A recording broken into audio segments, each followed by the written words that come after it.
ठाकरे गटाच्या शिवसेनेचा मेळावा आयोजित करण्यात आलेला आहे। स्वप्नील, तुम्हाला आवाज येतोय का माझा? हो, येतोय मेघा। स्वप्नील, आता सध्या काय परिस्थिती आहे त्या ठिकाणी? कारण हा विधानसभा निवडणुकीनंतर पहिला मेळावा आहे।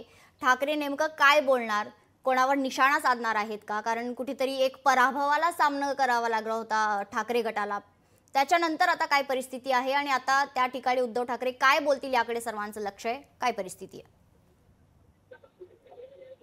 मेघना, नक्कीच विधानसभा निवडणुकीनंतर शिवसेना ठाकरे गटाचा पहिला मेळावा आहे आणि आगामी स्थानिक स्वराज्य संस्थांच्या निवडणुका असतील, पालिका निवडणुका असतील, याला डोळ्यासमोर ठेवून खरं तर आजचा हा मेळावा आहे आणि एकूणच या मेळाव्यातून या सर्व कार्यकर्त्यांना तयारीचे आदेश देण्यात येणार आहेत। मात्र या मेळाव्याची तयारी आपण जर बघितली तर अंतिम टप्प्यात आलेली आहे। सध्या या ठिकाणी कोणतेही कार्यकर्ते आलेले नाहीत, मात्र पुढच्या तासाभरामध्ये या ठिकाणी गर्दी पाहायला मिळेल। एकूण 6 वाजता हा मेळावा आहे तो सुरू होणार आहे। महामेळावा असं या मेळाव्याला संबोधित केलेलं आहे आणि एकूण मेळाव्यामध्ये आपण बघितलं तर मोठ्या प्रमाणात खुर्च्या सध्या या ठिकाणी पाहायला मिळतात। मध्ये 15,000 पेक्षा जास्तची गर्दी सुद्धा या ठिकाणी जमू शकते आणि एकूणच पोस्टरबाजी या ठिकाणी जर बघितली तर 3 नेत्यांचे या ठिकाणी सुद्धा पोस्टर पाहायला मिळतात। ते म्हणजे स्वर्गीय हिंदुत्व सम्राट बाळासाहेब ठाकरे यांचा एक पोस्टर या ठिकाणी, आदित्य ठाकरे आणि उद्धव ठाकरे यांचे पोस्टर्स पाहायला मिळतात। आणि या